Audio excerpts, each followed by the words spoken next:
My name is Maya Hart. I make a living by seeing where other people's plans will fall apart. As a senior risk analyst, my day job is an exercise in methodical paranoia. I model failure modes, catalog contingencies, and build buffers so that other people can sleep at night while their investments don't collapse at breakfast. I tell clients where the cracks will appear and how to reinforce the foundation before they become disasters. The irony is so obvious, it should have been a punchline. I could see every fissure but not the slow-spreading erosion beneath my own feet. I played the same role at home. My family treated my steadiness like a product they could subscribe to. There were no invoices, no terms of service, but over the years the give and take came to look a lot like a contract that only I had signed. It began in small, plausible ways. Dad's one last deal in Clearwater that needed a short-term bridge loan to close the gap, or Nathan's voicemail at 2 a.m. describing a mistake he swore would be fixed with the next paycheck. Mom, Evelyn, would call with a soft, theatrical voice when the boutique sent its flash sale catalog. Just think how youthful I'd feel, Mara. Each small ask was framed with a soft apology and an assurance that it would be a once-time thing. Sprinkle a few of those once-time events across a decade, and watch the landscape change into a pattern. You learn to normalize your own martyrdom when people you love interpret generosity as a resource rather than a virtue. At first I told myself stories to keep the ache manageable. Family, I'd whisper like a talisman, and then I'd move on. I covered my father's mortgage shortfalls when a partner in his deal vanished. I paid off a stack of credit cards when Evelyn decided she deserved a new life every other season. I cleared Nathan's gambling debts twice, then again, then the third time when he called in humiliation and shame and promised change that never stuck. I did it because I believed in my family's basic decency. I did it because I wanted to be the person who rescued, who turned chaos into oxygen. But receipts pile up like small, merciless witnesses. When you keep a ledger, a plain, practical habit for someone who reads numbers for a living, patterns reveal themselves the way plank lines reveal the shape of a house. I started keeping records because I wanted to remember. Notes here, a screenshot of a text there. Please, emergency, we'll pay back. Promise. Once you put it down on paper, the narrative they tell you of hardship, of misfortune, becomes domesticated. It stops being an unchallengeable feeling and turns into traceable facts. Numbers don't make condolences easier, but they make accountability possible. Margaret Hale, my grandmother, used to say, dry as toast, look after your ledger, girl.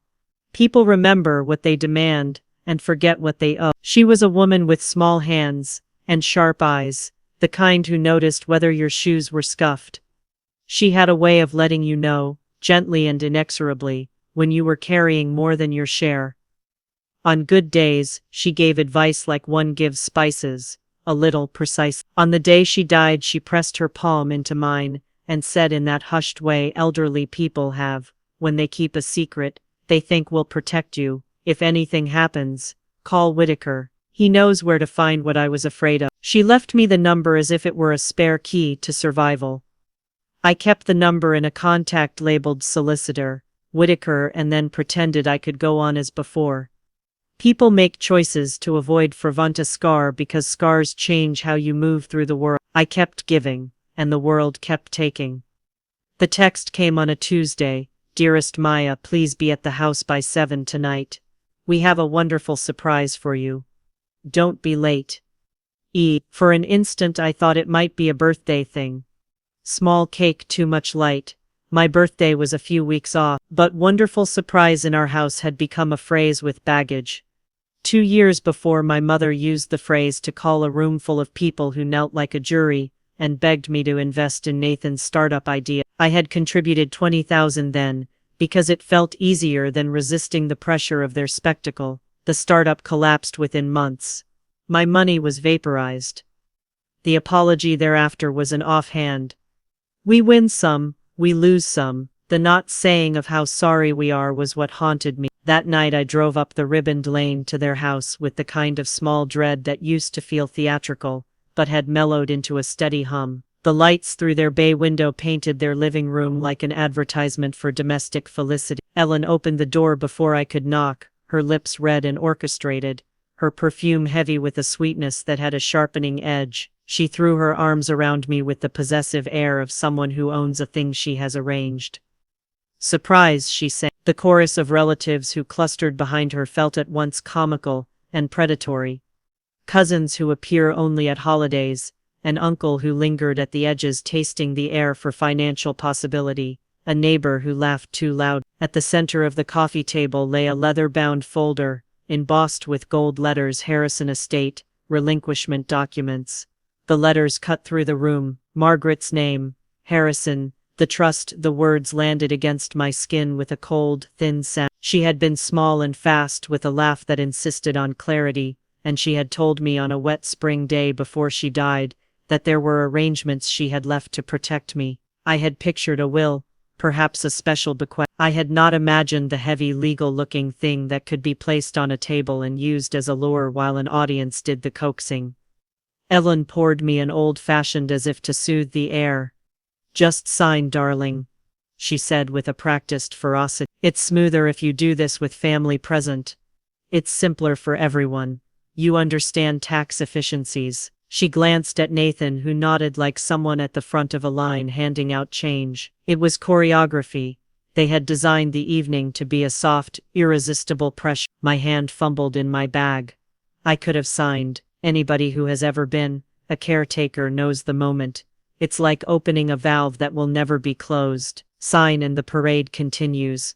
Your usefulness awarded, with another round of thanks and another unknown list of expenses to balance. But I had my own folder. For years, in the private hours when I wasn't rescuing other people, I'd been recording every transfer, every Venmo, every slip of an emergency that later showed pictures of a beach. It started as practicality and became an arc. It became, under my washer-dryer of patience, an instrument.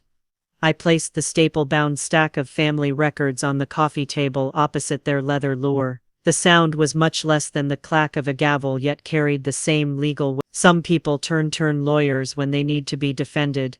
I had turned to arithmetic. Ellen picked up the top sheet and the air changed like a stage, where the actors suddenly realize the audience can see the machinery. The cheerful hum slid into something thin and raw. She leafed through the papers and the leather leached out of her face. Nathan reached to grab the file, but his fingers trembled. "Those are private," he said, but the word private was the last refuge for people caught doing private business on an open ledger. The folders I'd assembled were tidy in their cruelty: dates, amounts, narrative columns where I'd written the supposed reason for each transfer: emergency for car repair, temporary loan, I'm so sorry, please. On the flip side, there were receipts for hotels with names of spa packages, luxury charges labeled as medicals, and Instagram screenshots posted on days that matched the emergency dates. The pattern was clinical and devastating. It read like an X-ray. "This is not mere accusation. This is accounting." They squirmed. They found old excuses like wands, waving them through the air hoping the spell would work. Evelyn tried tax efficiency again as if the phrase were a legal incantation. Richard tried the paternal shrug. "We never meant to take advantage." Nathan's voice broke. "Maya, we only asked because..." He lacked the arrow of practice that makes evasion smooth. He had been unpracticed in being found out. You think panic will start with loud accusations, but often it begins with the small private flint. I had catalogued their reactions like a scientist, noting when they blinked, when they lied, how quickly gratitude curdled into entitlement. In that silent, charged living room, I felt a cold, clear response rise within me. I will no longer be the household safety net. We did not explode into the melodramatic shouting match you see in movies. I am aware of how melodrama works. The confrontation was quieter and worse in a way, a series of small collapses and a dawning realization in their faces that the play they had written depended on my continued performance. They had always assumed I would be available. Availability is a habit others can monetize, unless you name it otherwise. I left before they could recover their poker-faced grace. I stepped into the night air with a kind of vertigo, both the feeling of falling and the sensation of unexpected lift. My friend Zoe met me at the diner 2 blocks away. She is one of those rare people who will keep your secrets and throw the paper across the table when necessary. We laid both folders on the sticky laminate, and the receipts glinted like small, terrible proofs. Whitaker was my grandmother's man of trust. He met with me in a law office, with shelves that smelled faintly of old books and certainty. He brought a small wooden box with velvet lining. Inside, sealed and ceremonious, was a USB drive and a letter in my grandmother's hand. The letter said, simply and with the kind of brevity my grandmother favored, "If anything happens, follow the instructions." She had left me a little map not only to money but to protection. Whitaker slid the drive into his machine and Margaret's voice filled the room like the narration of a verdict. She had recorded a message for me and another for the family, and in the latter she spoke with the acid tenderness of a person who had been watching human greed for decades. She explained the clause she had inserted into the trust, a betrayal clause. If undue influence, coercion or manipulation is shown to have been used to compel the beneficiary, me, to relinquish rights, then the entire trust is to be liquidated and transferred to a list of non-profit organizations that support victims of familial financial abuse. It was elegant and precise. It was a legal mousetrap designed by someone who understood both predation and charity. I remember touching the metal of the drive as if it were a rosary. The option it offered was blunt. I could burn down their illusions with a legal keystroke, or I could use the drive as leverage to force a choice: repair or poverty. Whitaker's voice, calm as an accountant's, advised restraint. If they attempt coercion again, he said, we document, we show pattern. The clause is triggered not by theatrics but by evidence. Keep everything. Record conversations. Do not engage emotionally. Where you can, engage legally. You will have to be methodical.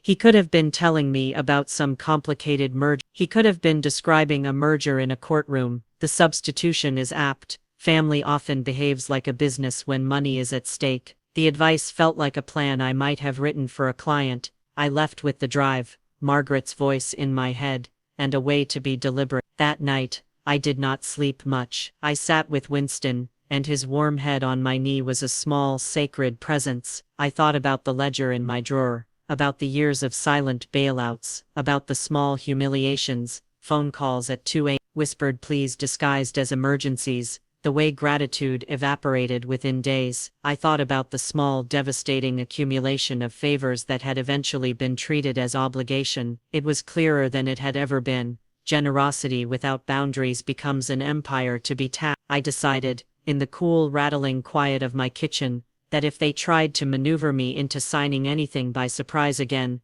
they would not get what they wanted. No one ever expects the quiet person to decide. Everything changes that night. People like me are assumed to be elastic and patient. Both assumptions are a form of permission. The ledger, the drive, and Margaret's small blunt love had turned the permissions into an instrument of choice. I would not be an ATM, I would be a person with an instrument. Holding the flash drive felt like inheriting a chess piece that could change the board. I remember twisting it in my thumb like a small, dangerous coin. The weapon of truth was not for spectacle. Margaret had been too wise for that. Her clause in the trust would be invoked not by drama, but by procedural fact. It offered me precision and an ethical lens. Use the law to stop habitual exploitation, then redirect the resources to prevent the same cycles in other households. If you are going to change the structure of a life that has fed on your labor, strategy matters. I am not proud of the many late-night scenarios Zoe and I worked through, but she is a strategist of the human sort. Iron will disguised as cheerfulness. We built a plan that felt surgical. Show them the ledger in a way that did not play into their usual manipulative script. Offer them a reasonable and legally binding alternative, give them the chance to repair and be accountable, and prepare legal recourse if they refuse. I invited them the following week for a family meeting. The phrase sounds bland until you're arranging a room to expose entitlement. I framed it as calm and reasonable because I did not want to give them a pretext to weaponize my emotion. They answered in their practiced manner, "Of course, darling. We'll be there." Mom thought it would be a negotiation to reclaim something she had subconsciously believed was already hers. Dad thought it would be a chance to restore quiet order. Nathan hoped I think that I would still be his bail line if he showed face and contrition. They all walked through my door into a different kind of air than they expected. Zoe came early. She set up a small projector on my coffee table and a blank white wall as if the room were a temporary courtroom. We laid out copies of bank statements and annotated texts with the kind of clarity that made the pattern obvious. The drive had both of Margaret's messages, plus a curated evidence file that linked trends to receipts to Instagram posts. The past laid out like a forensic map. Margaret's face matter-of-factly filled the wall. She spoke like someone who has watched too many rearrangements of the truth. If you have ever used someone's generosity as inventory. Listen, she said in the recording. If you have used kindness to buy yourself time or comfort, you have cheapened what it means to be family. If you attempt to use spectacle to make someone sign away their rights, the trust goes to those who will protect victims, rather than feed predators. Her voice had that mix of pity and sternness that my grandmother always wore. When the slides of evidence began to roll, wire confirmations, screenshotted texts, travel receipts juxtaposed with emergency memos, the room made the kind of small, private sounds people make when their world shifts. That was the whole point, to make them see themselves when they had been living as if they were invisible. When the video finished, I turned the lights on slowly. The room was quiet in a way that feels like static before thunder. My mother's face showed the first flicker of panic. Dad looked unsteady. Nathan's hands were shaking so much he kept catching his own sleeve. It's all true, I said simply. I did not shout. I did not need to. I had been documenting for years. The ledger had an almost mathematical weight. You invited an audience to get me sign in a way that you thought would be awkward to refuse. You counted on spectacle and shame. If you want something from me, you have to ask like a grown-up, not like a showman. Evelyn tried to blink everything away with the old reflex. Pretend outrage. You weaponized family, she said. How could you do this? You made me look. You made yourself look. I replied. This isn't about theater, it's about trust and honesty. I have given for years when I thought it was charity and love. I have been taken for granted. I am not that line item any longer. I slid 2 documents across the coffee table, a financial separation agreement, and a release of future claims.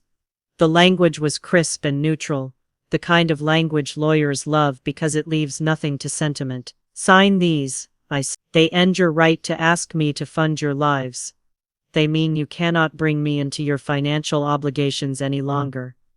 If you sign, we end this with dignity. If you refuse, Whitaker will trigger the clause, and the trust will be liquidated to charities that I will specify for victims of family financial abuse. They looked at each other. There was a short conversation of entitlement is a presumption that eats the world. Accountability is a diet no one likes. Nathan's voice, small and brittle, cut through the hush. You don't mean that. You would never make this choice. I do. You made the choice for me the night you brought that leather folder to the table. You thought you would make my life smaller because you needed that ledger as a cushion. You chose to try to speed up my consent. My voice was steady. People confuse quiet for weakness. Quiet is not always surrender. The signatures were anticlimactic. A pen on paper, the scratch of ink. Mundane and adult and final. They signed, not with dignity but with an awkward, resigned motion of people realizing the economy built on my patience had to be rethought. The door closed behind them, and the silence that remained was not empty. It was air you could breathe without a hidden bill. After the meeting, I sat at my kitchen table and felt the hum of the city outside my window like the distant pulse of a heart restarting. For the first time in years, the noise in my life had changed from frantic pings asking for help to a domestic silence that felt like a room filled with light. I took a leave from work, not because I needed to run, but because I had never allowed myself a chunk of time that belonged only to me. It felt radical and luxurious. The idea that I could live a season without tending others' crises. The Heart Foundation began as a literal mapping of the ledger to public good. I used Margaret's stipulations and a portion of the estate to seed a nonprofit. We wrote a charter that matched Margaret's intent. money used as tools to empower rather than to enable. We created 3 core programs: financial literacy workshops aimed at teens and young adults, pro bono legal clinics that helped people document and assert their financial rights, emergency microgrants for people being coerced by family to relinquish assets. The foundation name felt like a prayer: Heart after my family's soft center, and Hail, my grandmother's steadiness braided into the mission. There was logistical work that felt like adult homework. We hired staff, people who'd worked in nonprofits and knew how to make small sums stretch. We partnered with community colleges to teach budgeting, with legal aid groups for clinics, and with social workers who knew the delicate language of family and coercion. The work was technical and crucially deeply human. We had a grant advisory board that asked hard questions. We did not want to be a weapon of status. We wanted to be a scaffold for autonomy.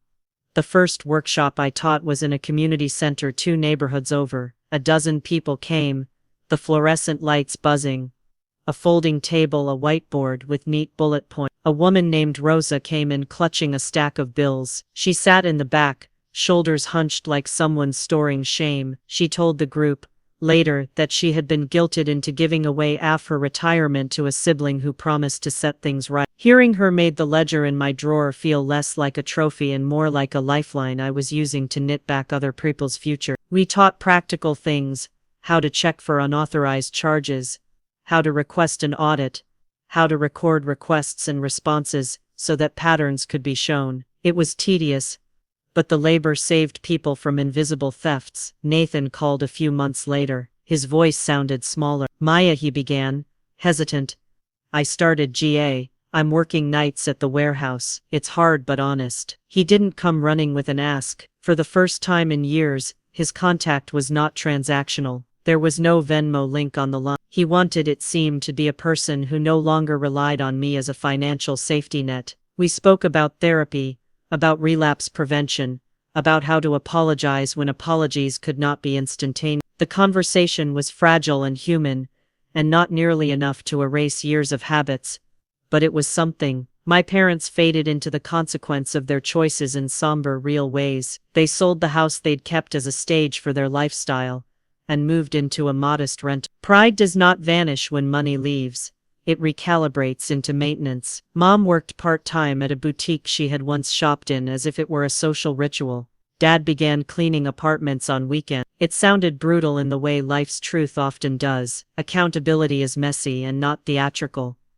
I watched all of it without gloating. Accountability is not revenge. It is the natural result of a system being rebalanced. Even so, there were nights when the ache was almost physical. I missed the rituals that hadn't been toxic. Holiday dinners where laughter was real.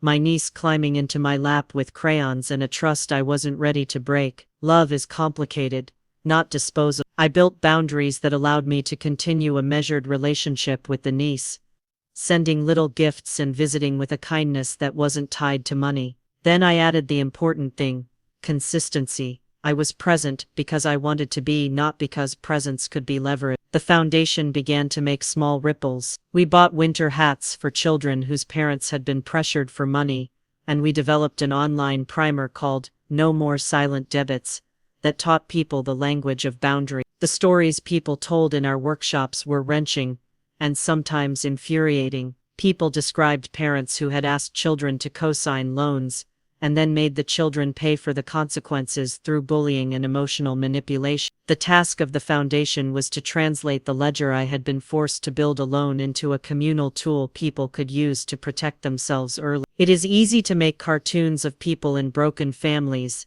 villains and victims, but the truth is more complicated, and in many ways, more terrifying. People you love can become exploiters without waking up in the night with a self-awareness hectoring them. Sometimes it's the slow aggregation of habits that eventually becomes abuse. The foundation attempted to teach preemption. Notice your own accounts, set boundaries before they are demanded, and seek counsel. That last step mattered. Lawyers help you translate trauma into documents that have force. Accounting gives you numbers, lawyers give them teeth. Public attention wasn't immense, but there were moments when a local paper ran a piece about the organization, and the telephone at the foundation rang with the voices of people hungry for help. A woman whose husband had siphoned her retirement funds called in wretchedness, and then relief when we offered a clinic. A counselor reported that people often came into sessions with the silent weight they'd been carrying lightened by a small margin after attending our classes. It was enough to keep us from the bitter joy of retribution. We had built an instrument of repair. There were nights when I revisited the folders in my drawer. I would open the ledger and look at the numbers not to gloat, but to teach myself the arithmetic of boundary. The receipts were I used them as a lesson when I counseled someone too soft and too trusting. Record everything, I told them. Keep copies of texts. Mail a certified letter when the ask becomes habitual. The mundane things are often the work of survival. People still asked me if I regretted going public with the ledger, or whether it would have been kinder to cut them off without spectacle. The truth is, there is no easy kindness in these cases. Quietly withdrawing with no explanation can be misunderstood as coldness. Creating a structure that forced accountability was the adult version of a boundary. I did not want to punish them for the sheer pleasure of seeing them fall. I wanted evidence of change. A signed, notarized agreement is a form of language that prevents the old scripts from being rehearsed again. The Heart Foundation did not erase my grief. It transformed it into an apparatus that might keep others from being reduced the same way. My garden grew peonies the following spring. Fleshy and defiant, I would stand in the dirt and pull weeds. The simple action of cultivating something that wasn't for sale felt like a kind of prayer. The peonies were a small triumph. They required patience and care, and did not bloom on command. They remind me that healing is a process, not a performance. A few months in, my mother slipped a small envelope under my apartment door with 3 words inside. We are still family. It arrived like a test I didn't want to sit. I burned the note in my sink and watched the paper curl. Because some bait is. The decision to not indulge manipulative appeals is not cruelty. It is the act of protecting your future. When people say we are family to guilt you into offering everything you have, remember that family is not the same as servitude. The first year after the confrontation, I slept better than I had in a decade. I took trips that were mine. I signed up for therapy without an hour's thought. I learned to say no and leave the sentence there.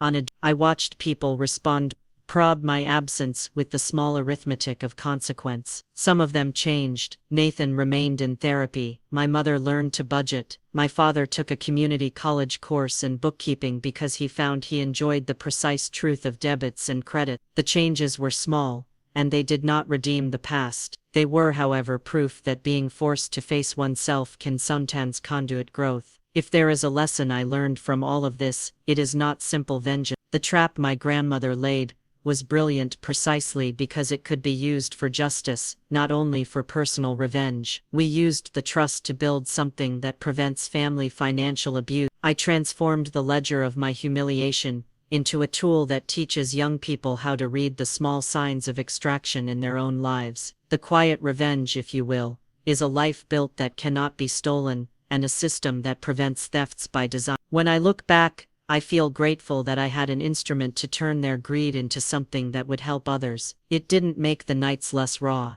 It made the mornings more possible. I also learned that boundaries can be a radical form of love for yourself. You do not owe others your entire future. You are allowed to be larger than other people's expectations. If you are someone who is tired of being the bill that another person's life is written against, start small. Document, set a boundary, get legal counsel, and build a structure that protects your future. People will call you cold. People will call you brave. The words don't matter as much as the consequence of your choice. Protect your life, tend your garden, live. They came to realize the ledger wasn't a bluff the moment Whitaker filed the first formal notice. It was a paper I had been reluctant to sign until the timing required me to act. I had gone through every moral and technical permutation in my head. I had asked myself whether I wanted the pleasure of watching them flounder, or whether I wanted to build something that prevented others from being ground down. My grandmother had chosen the latter when she wrote the clause, and in the end I followed her voice. The first formal letter that Whitaker mailed to my parents, and to Nathan, was calm and professional. It outlined exactly what had occurred at my apartment, attached copies of the ledger, and stated clearly that coercion had been attempted. It served 2 functions. One was logistical. It put everything on the record so that any future steps Whitaker might recommend would have a foundation. The other was moral. It made the attempt at public pressure visible in a way that the performative hush of family dinners had never allowed. I remember the way my stomach tightened and then uncoiled when I clicked send on the email that authorized Whitaker to proceed should they attempt to force anything again. The sensation was not triumph. It was the sort of quiet relief you feel when a difficult but necessary dent is put in place. Once the wheels were rolling, the world noticed in small ways. A neighbor who had been at that faux surprise pulled me aside one day in the farmer's market. She was embarrassed and sorry, and kept repeating that she had had no idea. Her regret was awkward, sincere, and low-level. I accepted it because some apologies are solidly human and worth taking. Others didn't come clean. The social network reconfigured. People who had taken their cues from my parents avoided me for a season. Others, strangers, who had read the article in the local paper about a foundation that taught people how to defend themselves financially, crossed the street to thank me. The scale of public response was neither roar nor silence but an odd, steady hum that felt like accountability moving through a community. The legal choreography took time. Whitaker's office moved like a quiet machine. They advised documentation, collected signatures, and prepared for the possibility that a coercion claim would require depositions. There is a procedural beauty in a well-run legal case. It is precise, unemotional, and efficient. I found a strange solace in that. There was no theater, only process. If you have the evidence, and the courage cues use it, the law can be a scalpel rather than a cudgel. There were small human dramas in the fallout. My brother Nathan's recovery was not linear.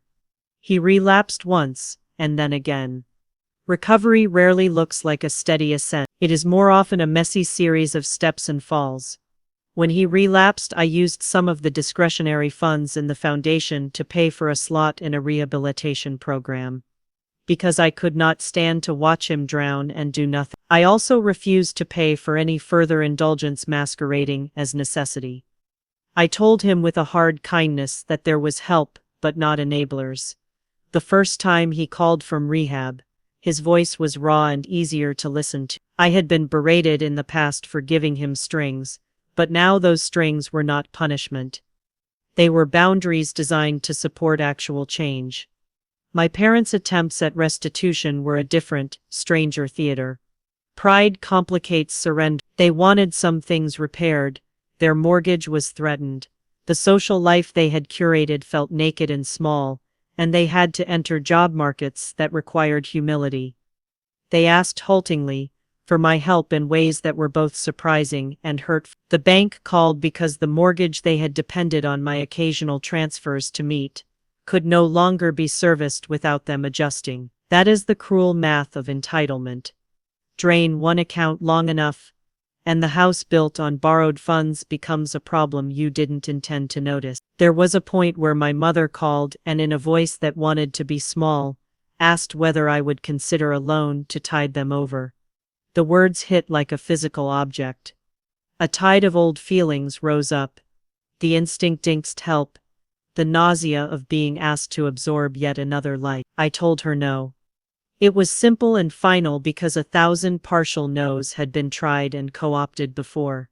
The refusal felt brutal and merciful at the same time. She didn't understand at first. She tried to spew around the hard line. I repeated myself. She hung up. The silence afterward was not cruel. It was necessary.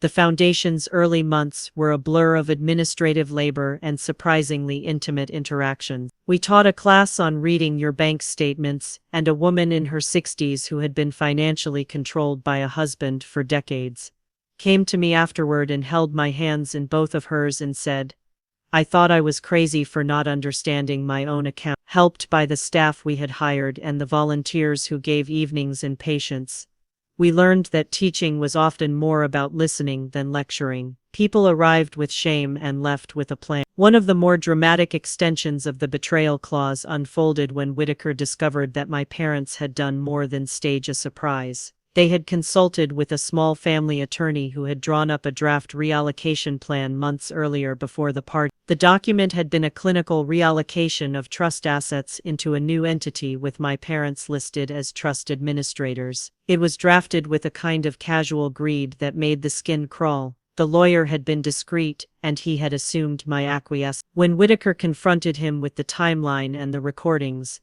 the man stuttered and then tried to recast his actions as proactive estate planning. It was one of those moments where language fails. Proactive was greed with a fresh face. We had to move in carefully. Accusing the lawyer of collusion required a delicate legal hand. Whitaker recommended deposition and negotiation before charging ahead with any public accusations. Legal pressure has a capacity to transform intent into confession. The lawyer agreed to step back and to remand mediation once the family lawyers saw that Whitaker had solid evidence. The mediation was not cathartic. It was businesslike and utterly necessary. Contracts were rewritten, responsibility assigned, and for a moment the people who had tried to manipulate currency into entitlement were forced into a contract that prevented future unilateral maneuvering. In the middle of this bureaucratic bustle, the foundation held its first large fundraiser. It felt strange to plan an event that resembled those glamorous evenings that once decorated my parents' life as status markers. We wanted something different. No champagne fountains, no soft lighting for social climbing. We rented a modest dinner where people shared testimonials in plain light. Victims spoke about how the foundation had taught them how to ask for their money back from predatory family members. Lawyers gave short, practical advice on making financial plans. I gave a speech that was deliberately unornamented. I spoke about the ledger, about the arithmetic of care. I said that generosity must not be weaponized, and that the Heart Foundation existed to teach people how to preserve their futures without being seen as villains. The room responded in a way that felt like permission to keep going. Public reaction to what we did was a mixed chorus. Social media offered its usual extremes. Some called me cold, others hailed me a hero. Commentary sometimes felt like a litmus test for human empathy rather than a conversation about boundary. It didn't matter much. The people who needed what we provided were turning up at workshops and sending emails with the kind of gratitude that leaves a permanent mark. One young man came into a clinic frightened because a parent had insisted that he sign a power of attorney just in case, while his college funds stood in the balance. We helped him notify the institution, advised him to refuse to sign anything without independent counsel, and gave him a plan for protecting his accounts. That preservation felt like a moral victory. Still, the personal cost of erecting boundaries was real and ongoing. I found myself in the public position of being the person who had turned family greed into a public lesson. People in town who once stopped to chat with my parents viewed me as the cause of their discomfort and treated me with the varying degrees of civility that humans manage when they confront inconvenient truths. There were moments of loneliness. When my mother's cousin Martha crossed the street rather than wave, the small loss registered. You trade something intangible for peace. You accept that some relationships will close because you took a stand. Nathan's recovery story unfolded in fits and starts. He relapsed a couple of times, and each time I made decisions that reflected the new architecture I'd installed around him. I would help within limits. I arranged for him to have some financial coaching through the foundation. We crafted a plan where he would earn back trust by attending meetings, holding a job, and contributing to the community through volunteer work at the foundation. The terms were not punitive, they were scaffolding. When he really committed, the small yard of his life steady, he began to see the payoff not of my largesse, but of his own honest labor. About a year into the foundation's work, something surprising happened. A woman I'd helped in a workshop invited me to speak at a college class she taught on family dynamics. The students were young. Some had parents who had asked them to co-sign on lines of credit before they were old enough to understand the consequences. They had never learned how to read a statement or how to say no. We taught a 90-minute session on practical language for declining and for recording requests. They left with a toolkit and a light on their faces that told me this could change things generationally. The foundation's small victories added up in ways I had not anticipated. We kept a detailed report of our interventions, the micro-grants that prevented coercion, the legal clinics that forced accountability, and the teens who told us they felt less afraid to say no. Each small success felt like a stitch closing a wound. I sometimes imagined Margaret, with her sharp mouth and wry humor, watching and approving. That warmth was a consolation. Not everyone loved the new arrangement. A scatter of cruel comments arrived in my inbox. Some people accused me of monetizing my family's misfortune to build a charity. Others called me a vengeful architect of my own clan's collapse. Those comments did not land deeply. They were wind. They were the noise that clings to any moral act that breaks the status quo. The people who mattered, the people who had attended our workshops and returned to say they finally felt free, gave the work gravity. One cold evening, as snow started to smooth the city, I received a message from Evelyn. It was not an apology. Apologies had a formality to them that seemed performative when done too quickly. Instead, she wrote, "I am learning to read a ledger." The sentence was short and strange, like the first sentence of someone learning a new language. I did not rush to interpret it as a full conversion. I acknowledged it and sent her a brief note that said, "I'm glad you are learning. Keep going." It was small. It felt right. The months refined my sense of purpose. I maintained a modest home, tended my garden, and watched as the peonies I'd planted the previous year unfurled into ridiculous fullness. They became a private symbol. Plant something and it will grow. Care for yourself and you will be able to care for others without being erased. There was a strange satisfaction in the idea that the instrument my grandmother built as a protection could be used for broader public good. What had started as a legal clause was now a social intervention. I had turned a weapon into a shield for others. My grandmother's intent had been justice, not revenge, and in following that intent, I had learned that cruelty is an easy weapon, and repair is less glamorous, but far more effective. In quiet moments, I revisited the legend. I updated it like a journal, and used its numbers as topic points for workshops. It ceased to be an instrument of resentment, and became a curriculum. The balance that had once been a source of pain was now an educational tool. The arithmetic had meaning, and still there were times when bitterness rose. It would be ridiculous to pretend otherwise. Some days I wanted to drive back to their front door and fling the documents at their feet in a fit of theatrical justice. The fantasy passed quickly, because the real work was more satisfying and more humane than watching people fall. Justice that repairs is durable in a way that retribution never is. When a young woman from a workshop later emailed to tell me that she had confronted her mother about money and that the mother had ceased asking, I cried. The tears were not for my family. They were for all the unnamed people who had kept their mouths shut for decades to save others, and who never learned that their futures mattered. In turning my ledger into a foundation, I had become a conduit. The work is ongoing, and humbling, and less perfect than any storyline would prefer. The years taught me resilience, and the strange truth that love and protection can be built into systems rather than handed out as erratic favors. I learned that empowerment requires paperwork, not only sent. I also learned that sometimes, the hardest decisions are the ones that are tiny and final. No, I will not send money. No, I will not co-sign. Yes, I will help you find counseling, but not fund your escape.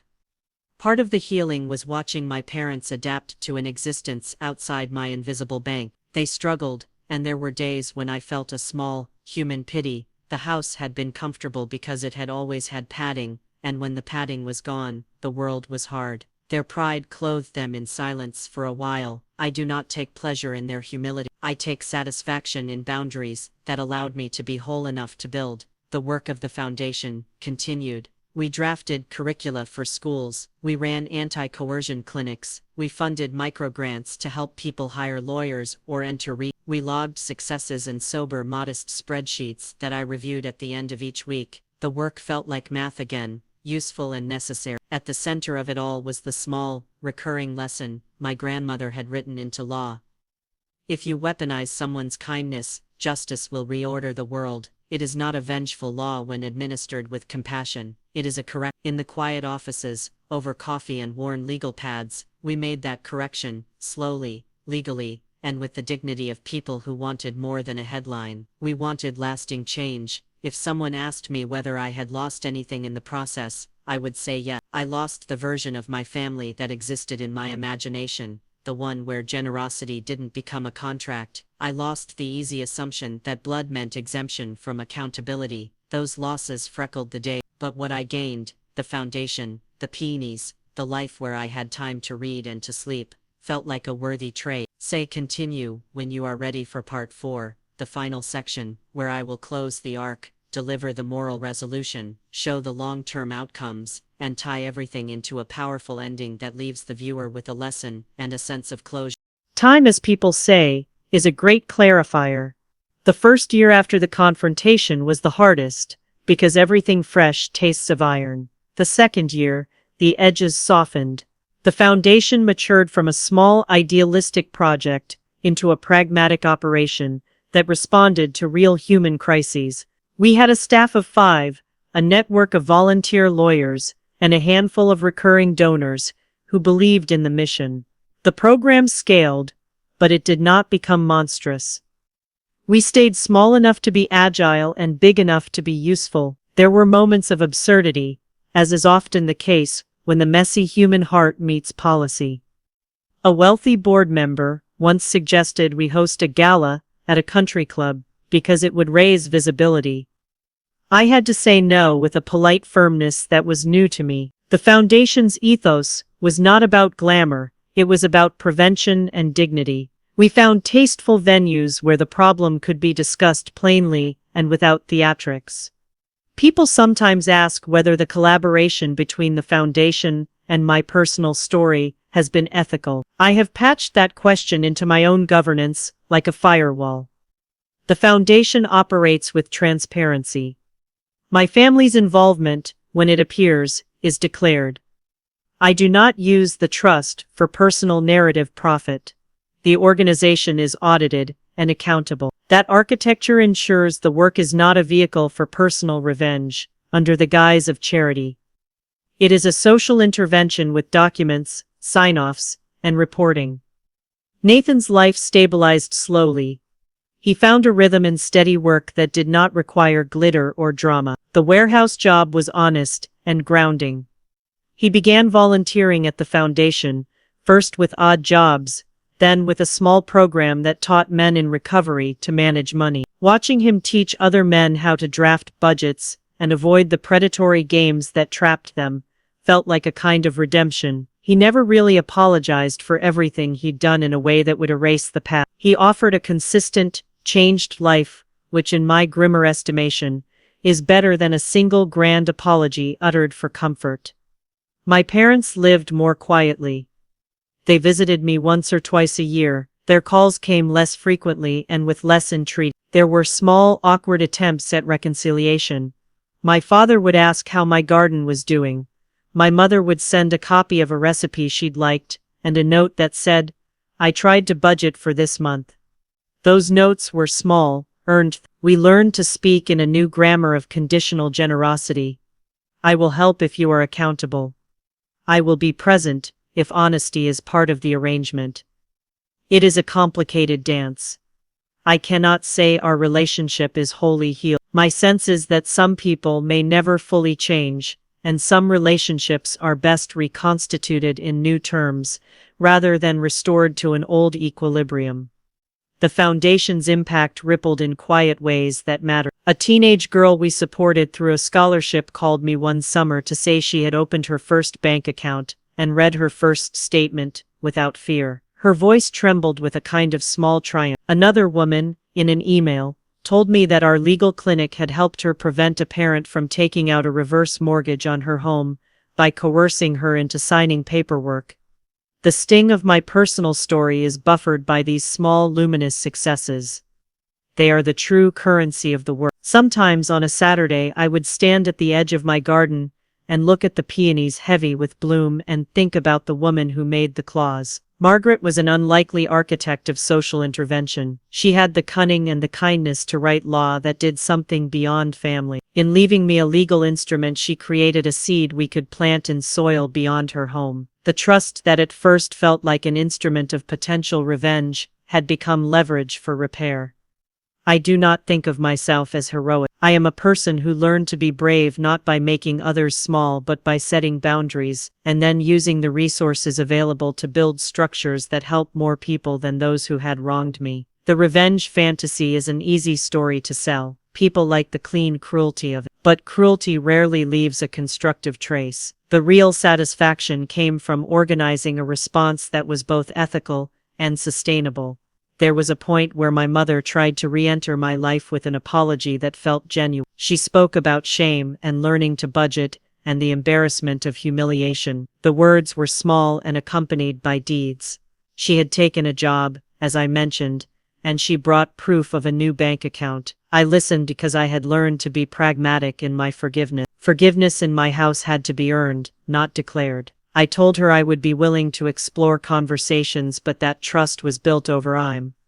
Sometimes people ask if I regret the destruction of the old fabric. That question is complicated because what was destroyed was a resting place for my generosity rather than something that sustained me equitably. I do not regret stepping away from being an endlessly available resource. I regret the years I gave away that might otherwise have been mine to spend on simpler joys or on not over-caring. Regret is a useful teacher if you use it to change your future moves, not as a cudgel to beat yourself up. There was an unexpected softness on the day my niece, Ellie, graduated from middle school. She had been the small celebration I allowed myself to continue contact on my terms. She walked down the aisle waving a crayon drawing I'd kept in my wallet for years. Her face was messy with youthful gravity and pride. I sat in the back with a modest bouquet of flowers and felt the fullness of a relationship unmeasured by money. That day I thought about how the act of protecting your resources can be an act of love. The foundation continued to adjust. We started a podcast focusing on stories of financial coercion. We gave grants to community organizers and supported pilot programs in local high schools. We published a small manual called Boundaries and Ledgers, a practical guide for people who care too much. In authoring the manual, I sat down with survivors and lawyers and social workers and crafted language that could be used by ordinary people in ordinary conflicts. The manual's simple message spread: document, seek counsel, and set limits. One evening, some years after the initial confrontation, received an unexpected call. It was Whitaker. He was practical as ever, but his voice held the kind of warm surprise that comes when something outlives the small expectations of efficiency. "Maya," he said, "your grandmother would be proud." The sentence landed like a benediction. I didn't feel pride in the way the world expects it. No smugness, no trophy shelf. I felt a quiet gratitude to the woman who had given me not only money but a blueprint for dignity. If you are listening to this story and the sequence of events feels brutal, it's because family betrayals often are. The betrayal of trust hurts more than other kinds of hurt, because it is intimate, and because it erodes your sense of place. That is why the moral of this story is not revenge. It is not even wholly about justice. It is about agency and about how you can use the tools available to reclaim your life and rebuild in ways that help others. You do not have to be a hero to do this. You only need to be deliberate. Start with a ledger. Start with copies of receipts and texts. Call a lawyer who will not gaslight you and who will treat the issue as the legal one it is. Open a small bank account that is yours and only yours. Plant peonies if you like. Find a friend who will sit with you in a diner when the world goes loud. Build a foundation if you want, but also build boundaries. The practical steps are boring but profound. Change account passwords, freeze cards when necessary, put important contacts in a lockbox, and know that you have the right to protect your future. In the end, the most radical act I committed was not to take their money as punishment. It was to refuse to be a line item in their budget. That refusal opened a path forward. It let me do the work I found meaningful. It also taught me a cruel and liberating lesson. Sometimes the people you love most will use you because it is easier than asking for help. You are allowed to refuse. When the final scene of this story arrives, it is not netinetic fireworks. It is a garden in late spring, heavy with bloom, and a small office where workshops are run for people learning to say no without being monsters. It is neighbors who stop to chat, not to ask favors, but to share a recipe. It is a niece who draws a dog and sends it through the mail. The moral is quiet and stern. Choose yourself, protect yourself, love without being consumed. Dignity is something that can be legislated in small ways and altered in gardens. The ledger I once kept in secret is now a public instrument of prevention. I do not tell this story to say I was right and they were wrong in some simplistic moral calculus. I tell it because sometimes your life will require you to draw a line, and then to stand behind it long enough to let it hold. You will be beasts of cruelty, you will be mistaken, you will have nights you will not sleep, but there is also a morning where you open the curtains, and the light is simple and honest, and yours. If there is one takeaway you remember from this, let it be this: you are not required to set yourself on fire to keep others warm. The truest act of love includes the ability to say no and to build structures that protect you and, in doing so, protect others. Boundaries are not betrayals, they are the quiet architecture of a life lived with integrity. This is my story. It started with a ledger and it ended with a garden and a foundation, and most of all, a life that belonged to me. Thank you for listening.